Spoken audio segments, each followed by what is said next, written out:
नमस्कार। हिंदी की आज इस कक्षा में हम 20वीं सदी के प्रसिद्ध लेखक, प्रसिद्ध कहानीकार कमलेश्वर का संक्षिप्त जीवन परिचय व उनका संक्षिप्त साहित्यिक परिचय पढ़ेंगे। बाल्यावस्था में ही कमलेश्वर के पिताजी का देहांत हो गया। नई कहानी आंदोलन के प्रणेता के रूप में कमलेश्वर को सदैव याद किया जाता रहेगा। इन्होंने साहित्य लेखन के नए स्वरूप, फिल्म और ड्रामा स्क्रिप्ट लेखन का भी कार्य किया। कमलेश्वर की बायोग्राफी में इनकी जीवनी, इतिहास, रचनाएं आदि के बारे में आज हम हिंदी की इस कक्षा में विस्तृत अध्ययन करेंगे। नई कहानी के प्रणेता कमलेश्वर का जन्म मैनपुरी, उत्तर प्रदेश में 6 जनवरी 1932 ईस्वी को हुआ था। इलाहाबाद विश्वविद्यालय से एमए की परीक्षा उत्तीर्ण करने के पश्चात कुछ समय तक कमलेश्वर ने शिक्षण कार्य भी किया। उसके पश्चात फिल्मी कहानियों एवं टीवी सीरियल में भी कार्य करते रहे। दूरदर्शन महानिदेशालय में संयुक्त निदेशक के पद पर भी कमलेश्वर ने लंबे समय तक मुंबई में प्रवास करके कार्य किया। बाद में दिल्ली आकर निवास करने लगे। सारिका नामक कहानी पत्रिका एवं नई कहानियां जैसी साहित्यिक पत्रिकाओं के संपादक के रूप में भी कमलेश्वर ने कार्य किया। कमलेश्वर नई कहानी के आंदोलन करता रहे। राजेंद्र यादव के साथ मिलकर नई कहानी की प्रतिष्ठा में महत्वपूर्ण योगदान किया। कमलेश्वर एक गंभीर चिंतक, एक आलोचक, एक उच्च कोटि के नाटककार, एक उत्कृष्ट कहानीकार, एक उत्कृष्ट निबंधकार एवं यात्रा संस्मरण लेखक रहे। कमलेश्वर ने अनेक उपन्यास भी लिखे। कमलेश्वर ने मुंबई फिल्म इंडस्ट्री में रहते हुए सार्थक फिल्मों को एक नई दिशा प्रदान की। कमलेश्वर ने अपने व्यक्तित्व और अपने कृतित्व से फिल्म जगत को एक नई दिशा और एक नई दशा प्रदान करने का काम किया। कमलेश्वर देश के अनेक राजनैतिक आंदोलनों में कार्य किया। अपने देश के राजनैतिक हालात, महंगाई, भ्रष्टाचार, आतंकवाद एवं राजनैतिक अवसरवादिता पर बेबाक टिप्पणियां लिखीं। प्रसिद्ध हिंदी समाचार पत्रों में आपके समसामयिक लेखक या समसामयिक लेख अत्यंत लोकप्रिय रहे, जिनसे सामान्य मनुष्य की विचारधारा प्रभावित हुई है। कमलेश्वर का समस्त लेखन यथार्थवादी माना जाता है।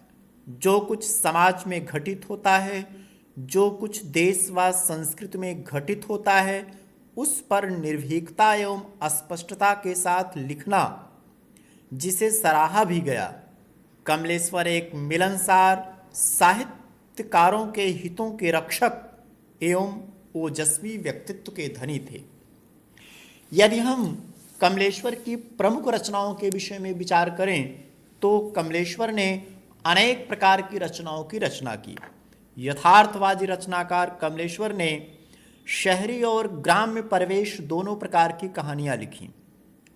कमलेश्वर की रचनाओं में सामान्य आदमी का दर्द झलकता है।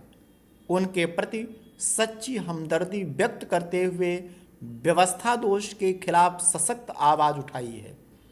कमलेश्वर समग्र सृजन के प्रणेता रहे हैं। उनकी प्रमुख रचनाएं कुछ इस प्रकार हैं। यदि हम कमलेश्वर की कहानी संग्रह पर विचार करें तो कमलेश्वर ने अनेक प्रकार की उच्च कोटि की कहानियां लिखी। उनकी कहानियों में कस्बे का आदमी, मांस का दरिया, राजा निर्बंसिया, खोई हुई दिशाएं, मेरी प्रिय कहानियाँ इत्यादि हैं। यदि हम उनके उपन्यासों पर विचार करें तो डाक बंगला, एक सड़क, 57 गलियाँ, काली आंधी, तीसरा आदमी, कितने कितने पाकिस्तान इत्यादि उपन्यासों का भी सृजन किया। यदि उनके नाटकों पर विचार किया जाए तो अधूरी आवाज़, रेगिस्तान जैसे उच्च नाटकों का भी सृजन किया। इन सब के अतिरिक्त आधी फिल्म एवं महाभारत टीवी सीरियल के लेखक भी रहे। कमलेश्वर सार्थक और सप्रयोजन लेखन में अग्रणी रहे। उनमें यथार्थता और मनोवैज्ञानिक दृष्टिकोण का अनूठा सामंजस्य देखा जा सकता है। इनकी प्रसिद्ध कहानियों में गर्मियों के दिन, कस्बे का आदमी, खोई हुई दिशाएं, पराया शहर इत्यादि हैं। यदि कमलेश्वर की कहानी कला के तत्वों पर विचार किया जाए तो साठोत्तरी कथा लेखकों के चर्चित हस्ताक्षर कमलेश्वर ने नई कहानी को जीवन दृष्टि एवं विशेष गति प्रदान की है। यदि कमलेश्वर की साहित्यिक विशेषताओं पर विचार किया जाए तो कमलेश्वर जी ने बड़े तीव्र गति से परिवर्तित हो रहे समाज का बहुत ही संवेदनशील और मार्मिक चित्रण किया है। उन्होंने मानवतावाद, नारी उत्पीड़न, घुटन, नगरीकरण तथा शोषण के अत्यंत संवेदनशील एवं सजीव चित्र अपनी रचनाओं में प्रस्तुत किए हैं। उन्होंने समाज में फैली अंधविश्वास, समाज में फैले रूढ़ियों एवं अन्य सामाजिक बुराइयों तथा वास्तविकता का वर्णन किया है। अंततः यदि कमलेश्वर की भाषा शैली पर विचार किया जाए तो कमलेश्वर जी की रचनाओं में सामान्य आम आदमी की जिंदगी तथा समस्याएं चित्रित हुई दिखाई पड़ती हैं। अतएव उनकी भाषा आम आदमी की साफ सुथरी सरल हिंदुस्तानी भाषा है, जिसमें लोक भाषा के शब्दों के साथ साथ प्रचलित अरबी के शब्द, फारसी के शब्द, अंग्रेजी के शब्द तथा आंचलिक शब्दावली का भी दृष्टिगोचर होता है। यथास्थान पर कमलेश्वर ने मुहावरे तथा लोकोक्तियों का बड़ा सुंदर और प्रभावशाली चित्रण किया है। उनकी भाषा शैली बहुत ही प्रौढ़, प्रांजल तथा रोचक है।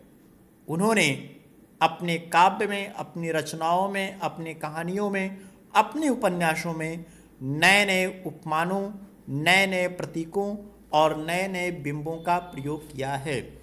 अंततः हम कह सकते हैं कि कमलेश्वर जी का व्यक्तित्व, कमलेश्वर जी का साहित्यिक जीवन, कमलेश्वर जी का कृतित्व जीवन एक उच्चतम, एक विशिष्टतम और एक सर्वोत्तम स्थान को प्राप्त करता है। कहने का तात्पर्य यह है कि वह उगते हुए सूर्य के रूप में दिखाई पड़ते हैं।